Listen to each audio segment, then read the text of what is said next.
This week, we're going to talk about something I know every single one of you uses.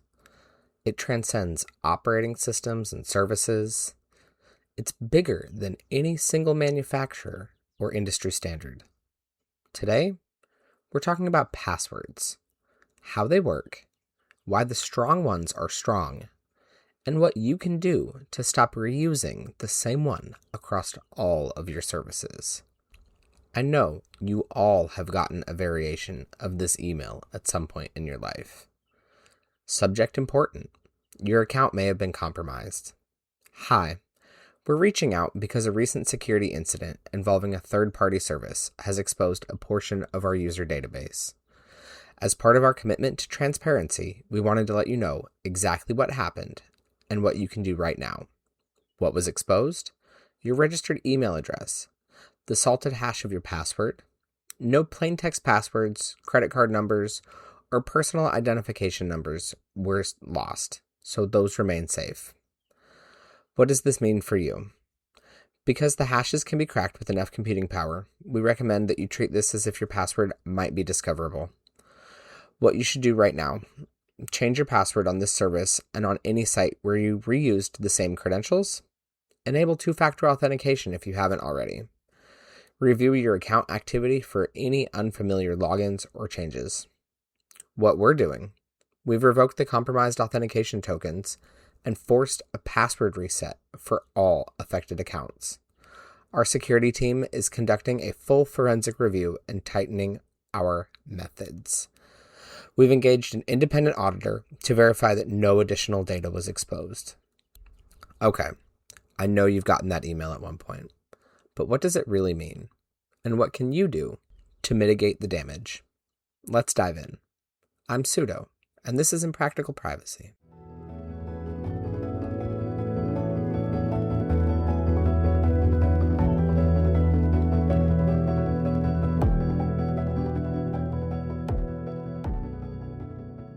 So that email that we just talked about says a whole lot in it, and not everyone understands everything in it. If an organization is doing its job, the password you use for your account is stored as a salted hash. If you don't know what that means, don't worry, I got you. Let's start with a hash. What is a hash anyway? A hash is a one-way mathematical function that takes any input, like a password, and spits out a fixed length string of seemingly random characters. Hashes are two things. They're deterministic, the same input equals the same output every single time, and they are irreversible. You cannot feasibly turn the hash back into the original password.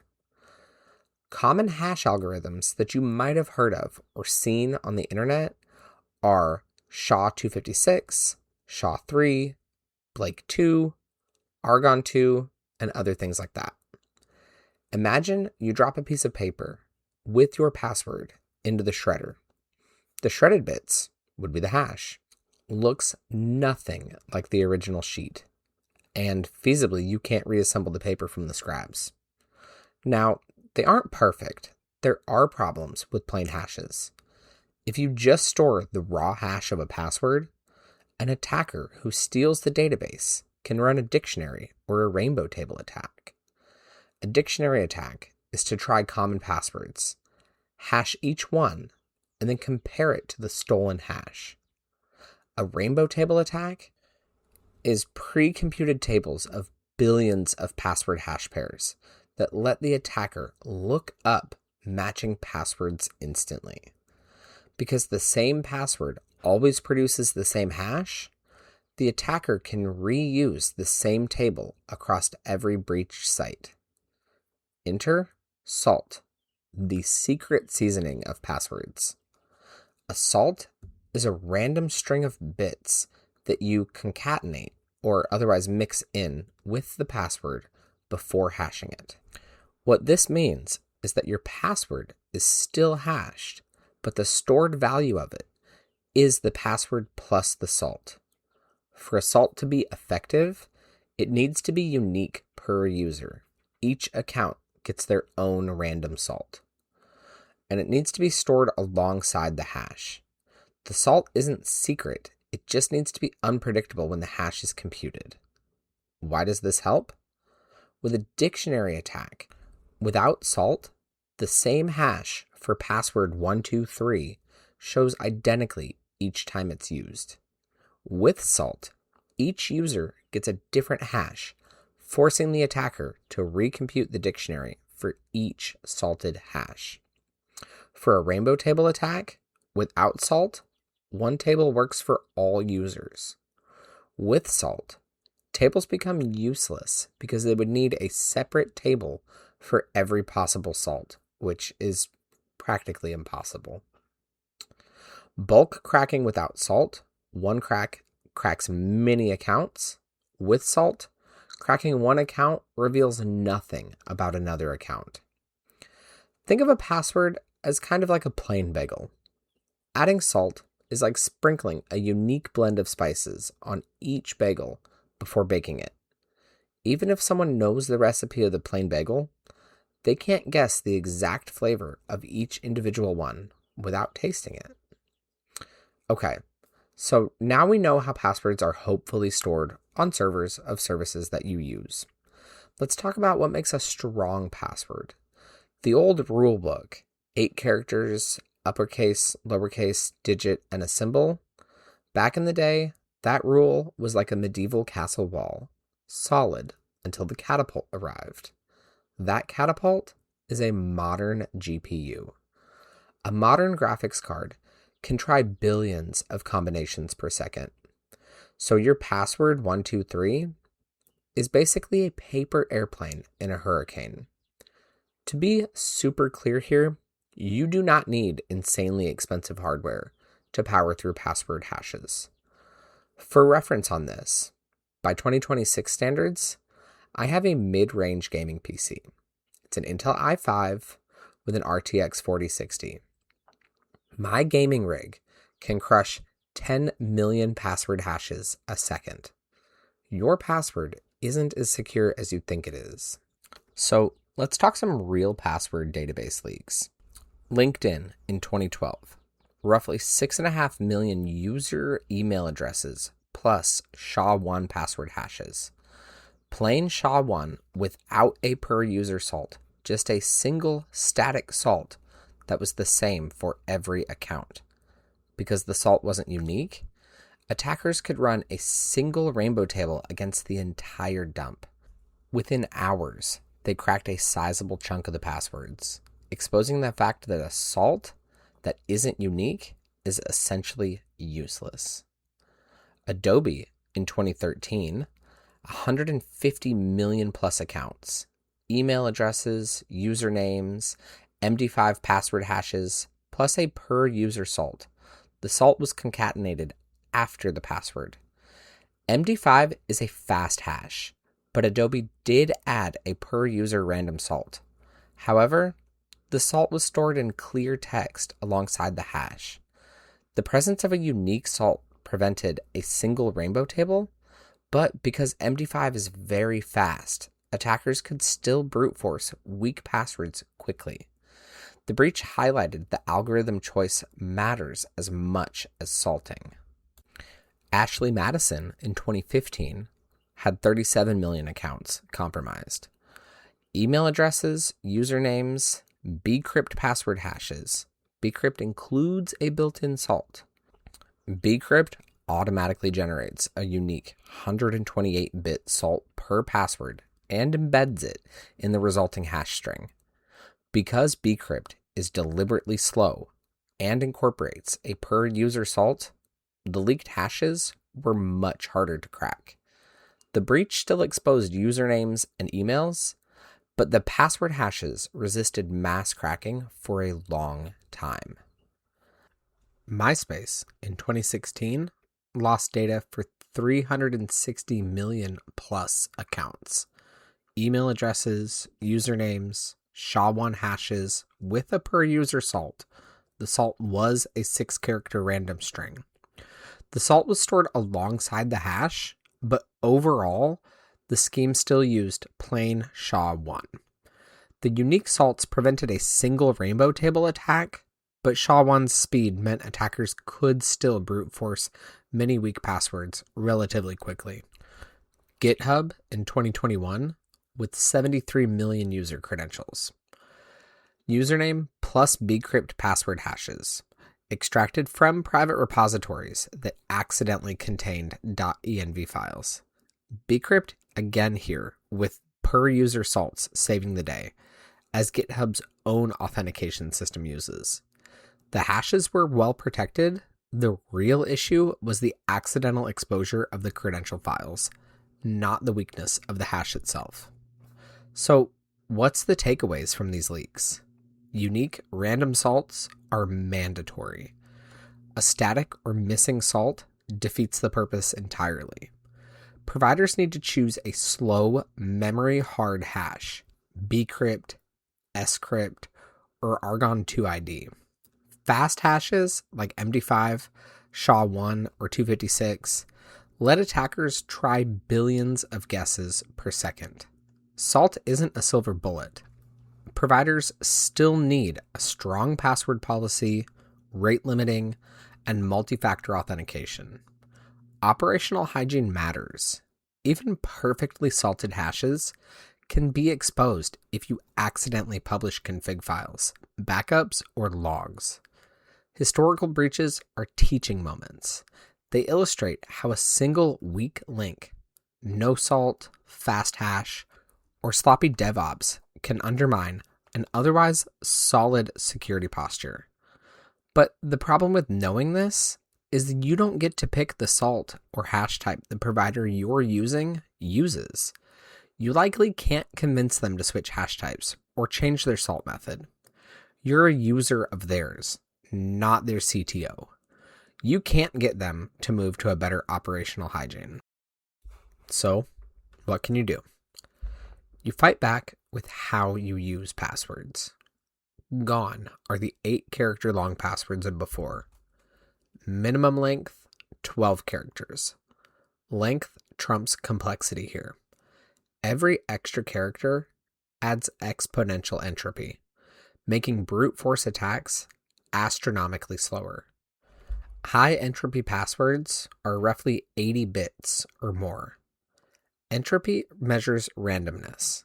A 12-character password drawn from a large pool, uppercase, lowercase, digits, symbols, hits roughly 72 bits. Add a few more characters or a passphrase to cross the 80-bit threshold. Think of entropy like the number of possible combinations. Additionally, the biggest piece you can be doing here is having your passwords be unique per service. Reuse is the single biggest shortcut for attackers. One breach is a domino effect with a reused password. This happened to me years ago. Someone got an old password of mine that I used for several services. Suddenly, my Spotify and Microsoft accounts were being logged into from other locations outside the country. Ideally, you need to use a passphrase or diceware instead. This is 4 to 6 random words. Think like cactus-orbit-tulip-nebula-forge. This gives you over 80 bits of entropy while remaining memorable. On top of that, you should be storing all of these in a reputable password manager. There are a handful of great players in this space, such as Bitwarden, KeePass, Proton, and 1Password, and several other fantastic options that I personally have not used. Okay, so now you're using strong passwords per account and feeling great. We're done, right? Wrong. Most accounts now suggest you use two-factor authentication, and so do I. Two-factor authentication is a security method that requires 2 independent proofs of identity before granting access. You might already be using it with SMS messages sent to your phone when you go to log in. Let's upgrade you from that. SMS isn't as secure as your bank wants you to think. There are several different types of two-factor authentication. Some of the most common types are SMS or voice, authenticator apps like Google Authenticator, Authy, or Microsoft Authenticator. There's push-based approvals, so you go to log in and the app sends a notification to your phone that you have to manually approve. There's hardware security keys like YubiKey or NitroKey. And then there's biometric factors like fingerprint or Face ID. In a perfect world, no one would use SMS or voice for two-factor authentication. But many places still pretend it's secure. As you create new accounts and as you log into old ones, you should transition to a more secure method. For most people, I think that authenticator apps are the appropriate level of security and convenience. I myself currently use an authenticator app, although I am in the process of getting a hardware security key. With two-factor authentication set up, even if your password gets cracked, your account is still relatively secure. If the account is mission critical, the notification email you get about a login should buy you enough time to reset your password. Not having two-factor authentication set up for your accounts is like driving without a seatbelt. You're totally fine right up until the scene of the accident. All right, I've just walked you through the fortress building basics. Strong passwords, salted hashes, a password manager that's tighter than a submarine hatch, and two-factor authentication that would make any would-be snooper feel like they just tried to pick a lock with a butter knife. But what happens when the lock jams, the key slips, or the deadbolt refuses to turn? In other words, what if I get locked out? Let's say you've just dropped your phone in the toilet, and your authenticator app, your trusty 6-digit guardian, has vanished with the splash. First words, don't panic. Second words, grab the recovery codes. When you create a two-factor authentication account, recovery codes are generated. They are the spare keys you tucked away in your password manager. They are one-time use, but they'll get you back in the door. Even if you didn't save them, most services will let you request a fresh set after you verify ownership via email or a secondary contact method. It is slower, but it's still a lot faster than calling a help desk and hearing your account is locked for security reasons. Okay, let's say you invested in a YubiKey, feeling like a cyber ninja, and now the little USB stick is as dead as your forgotten password. Here's the ninja's escape plan. Keep a backup key in a safe place. Maybe a fireproof box, maybe a secret compartment in your desk. Redundancy isn't just for RAID arrays. Register the backup key with every service that supports it. Most platforms let you add multiple keys. Treat them like spare car keys. If you have no backup, fall back to an authenticator app, or even as a last resort, SMS. It's not the prettiest, but it is better than being locked out forever. A broken key is just a reminder that even the strongest lock needs a spare. Don't let a single point of failure be the Achilles heel of your privacy armor. All right, we've fortified the front door, salted the hash, and strapped on a second factor lock. But even the toughest fortress can be breached from the inside if you don't keep an eye on who's wandering the walls. It's time to talk about reviewing account activity, the digital equivalent of checking the CCTV footage after a party you didn't invite someone to. Invisible intruders. Hackers love to lurk in the digital shadows, using stolen credentials to skim data, change settings, or plant malware. Early warning systems can spot an unfamiliar login before the attacker exfiltrates anything. These give you precious minutes to lock the door. The peace of mind you gain knowing that only the logins you see are yours is the privacy person's version of a warm cup of tea on a rainy day. comforting and reassuring. Think of it like checking the fridge after a midnight snack raid. If you see a half-eaten cheesecake that you didn't eat, you know someone's been nibbling.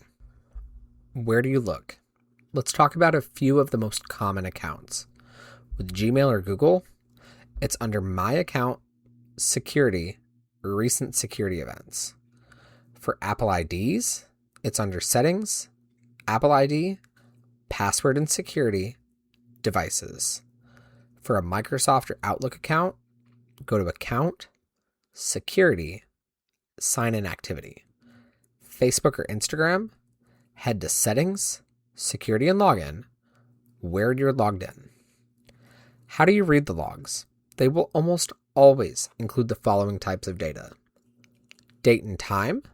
Verify that the timestamp aligns with your own usage. Remember time zones for this one. IP address and location. If you see a login from a country you've never visited, that should raise an alarm. Device or browser. Chrome on Windows 10 versus iPhone 14 Safari. An unknown device should be a red flag. Success versus failure. A failed attempt can be a harmless typo or someone guessing your password. Multiple failures from the same IP address. Consider blocking that IP address if the service allows it. Session duration. Long idle sessions on a public computer. That's a recipe for credential leakage. What if there's an unknown login? Unknown logins from a foreign IP terminate the session. Most panels have a log out or remove device button. Change your password immediately. Use a fresh, strong passphrase. Enable or refresh your two-factor authentication. If you see multiple failed attempts, check for alerts. Some services auto-lock after a set number of failures. Update your password as a precaution, and consider IP blocking if the service allows it, or add a firewall rule on your home router if it's a self-hosted service. What if you see an unexpected password reset email? Do not click any of the links. Go directly to the service's website, type in the URL manually. Again, don't click a link. Initiate a password reset from the legitimate site. You notice a new device, but you don't remember adding it? Confirm it's yours. Maybe a new phone you forgot you synced. If you're unsure, remove it and re-authenticate it with a device you control. And just like that, we wrap up another dive into the labyrinth of data-hungry monsters that stalk our digital streets. Whether we just untangled salt hashes, fortified our passwords with dice-rolled passphrases, or strapped a hardware key into our accounts, the one thing that never changes is that the surveillance state may be relentless, but we can be more stubborn. If today's episode gave you a new tool for your privacy toolbox, a fresh perspective on the endless parade of trackers, or even just a chuckle at the absurdity of it all, I'd love for you to hit the subscribe button. A quick review helps the algorithm tell other privacy-conscious minds that this show actually makes a difference. And a Patreon pledge? That's the secret sauce that keeps the servers humming, the research flowing, and the next episode one step ahead of the next data-hungry monster. Every dollar, every ounce of support, it all fuels the fire that keeps the trackers confused and the surveillance state on its toes. With that said, I've got a mission for you before next week's episode. Pick one high-value account you use daily. Maybe it's your email, your banking, or cloud storage. Generate a fresh 4 to 6 word diceware phrase. Drop it into your password manager, enable the second factor authentication that you trust, and save those recovery codes in the same vault. Check the recent activity log and kick out any strangers you didn't invite. Do that, and you'll have turned that flimsy screen door into a reinforced steel gate before the next data broker even knows you exist. And remember, the journey to digital sovereignty isn't a sprint. It's a marathon run in a trench coat, with a flashlight made of curiosity and a compass calibrated to skepticism. Keep questioning, keep patching, and keep the conversation alive. Stay skeptical, stay safe, and stay impractical. I'm Sudo, and this is Impractical Privacy. Oh, and one last thing before you go. Why do passwords love parties? Because they're always trying to get hashed out on the dance floor until someone brings a salt shaker and ruins the vibe. I'll catch you next week.